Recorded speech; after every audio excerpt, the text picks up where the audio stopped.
Okay, here's a look at the new Legacy Wildrider. So I got this a couple of days ago at Target, which was really fun and exciting. When you go toy hunting and then you see a figure you're looking for, you know that feeling. You get so excited, grabbed it, got home, checked the figure, everything's fine, and then I canceled my pre-order from Amazon. So just wanted to share that because I know a lot of other people have experienced the same thing, how that wonderful feeling when you find a figure you're looking for in the store. But anyways, here's just a look at the figure all around. Really nicely sculpted figure with, you know, just some extra added details. But for the most part, this is made to look much more like the G1 cartoon. So you can see that it does all these details. So just to show you, let's put him back here and put up the animation model sheet so you can see and compare. Yes, they did a really nice job. So I really like that. I know people complain about this back, but when you compare it to the G1, you know that maybe that's probably what they were going for. So now the accessories, he does come with this gun, but they did give you an extra gun. So I don't know why they do that, but I guess it's nice to have. And if you want, you can take the other gun, put them together and have a double-barreled gun, which I guess is okay. Not my thing, but that's that. And then you do get the instructions. So what I like to do is just go over these instructions now. This one's very simple and straightforward, so it's much easier. First of all, appreciate the nice artwork, computer generated, and the accessories and the simple transformation. Again, I like how they illustrate these, highlighted the transforming area blue. So really appreciating the instructions as well. So that's the instructions. And so now what I like to do is compare this with the other Wildrider in my collection. And so let's zoom out a little bit more so you can see. I do have the X-Transbots version, but he is in combined mode, so can't really see the X-Transbots version. But going over them, what I like to do is always start with the G1. So let's move these out of the way for a better look. Here's the original G1 with the stickers on it. So it's really cool. And I was telling you this back, I think that's probably what they were trying to replicate with the new Legacy. And then, since I have it, since this is so easy to transform, I'm going to do that. Just straighten these arms out, bring this front part up, and this one's a little tight, probably need some dishwashing soap, but there he is in vehicle mode, the original G1. And one of the reasons why I did that is because I want to point out here is his vehicle gun accessory.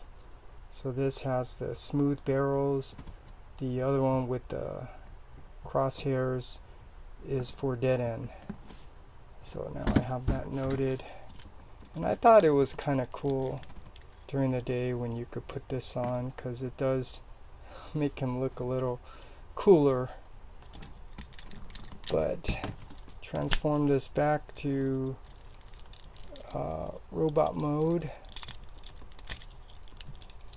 because I also want to point out his gun. This is Wildrider's gun. So yeah, let's do that. Let's just compare with the new Legacy. So you can see what they did there. Really cool. And then they give you a little slot here so you could tuck in the gun. So that's the G1. Really nice. And just for the heck of it, here is the tech spec bio. So you can pause that, read that, take a look. Really cool. And his tech specs. So you can see his stats. You're gonna have to bring that down to actually see here. So really cool.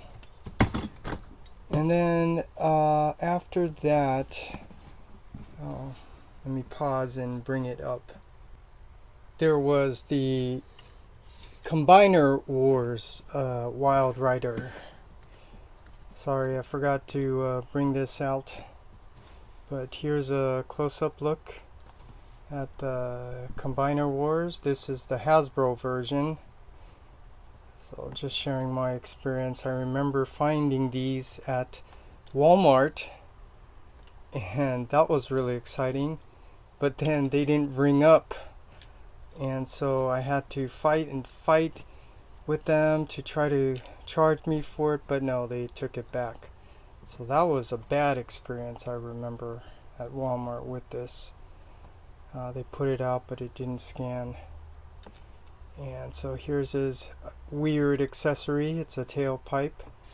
I guess from a design perspective, this is really cool, because you have to remember, this was not designed to represent, well, to be cartoon aesthetic. This was meant to represent the G1 character, but they were still implementing their own design. And if I remember, I think there was this one actually came out after that truck version, and this is like a special one or something. But anyways, this is the Combiner Wars, and his accessory. This was just not really cool design, so I'm glad they're redoing all of this. And then I'm not going to bring it out, but I'll just move over here to show you. Here is the X-Transbot version of Wildrider, and I guess I'll just point it out now. This is really a poorly designed set. I mean, they really got you by making that breakdown cost $40. But yeah, X-Transbots I think is trying to be a little bit too ambitious, and this is the consequence. They end up causing a lot of engineering problems. But they do know how to make the figure look nice, so that's what X-Transbots is good for, in my opinion, just making the figures look nice. And then there was the DX9 version of Wildrider, and this, let me bring the camera up so get a better look. This is really nice. I like the quality of the plastic. Very simple transformation design. Nice head sculpt. I can zoom in here. Really nice. And then as far as the chest goes, whether that's white or dark, I mean, it changed in the cartoon. Sometimes it's white, sometimes it's dark. But yeah, overall really nice. There's his gun. Really really nice masterpiece figure. And when you compare it to the FansToys version, well, FansToys definitely knows how to, has their own aesthetics, has their own design, and it really looks nice. The quality, that's what I wanted to say. These feel more premium than the DX9, but I actually prefer the plastic and simplicity of DX9. The FansToys, this feels like a premium figure with die cast, you know, transparent plastic,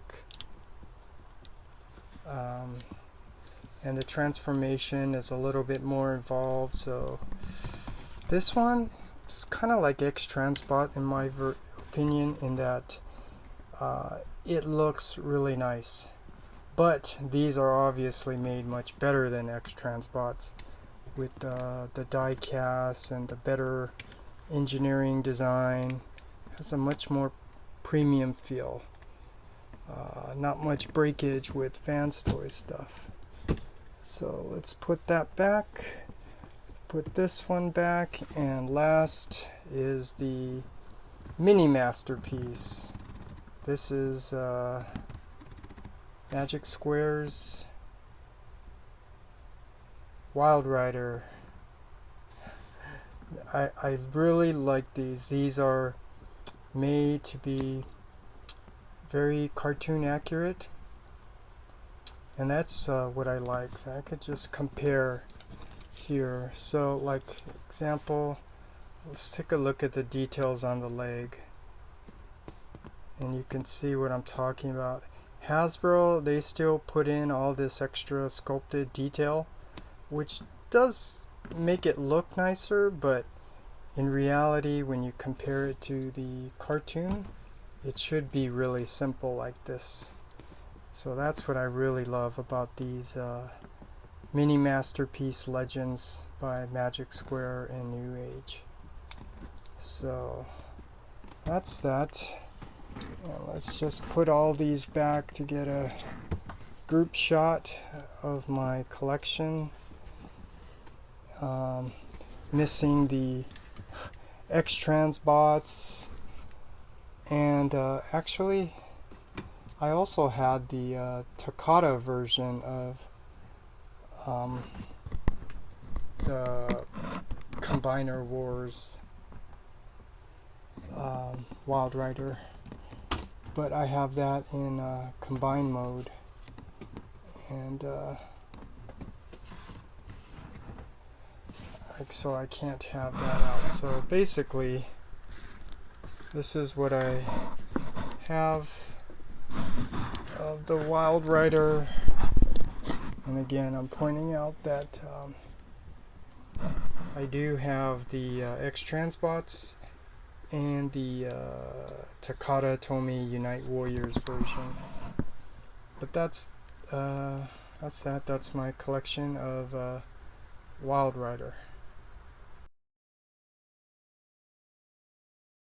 Okay, I want to do a transformation so I can show you a comparison with the animation model.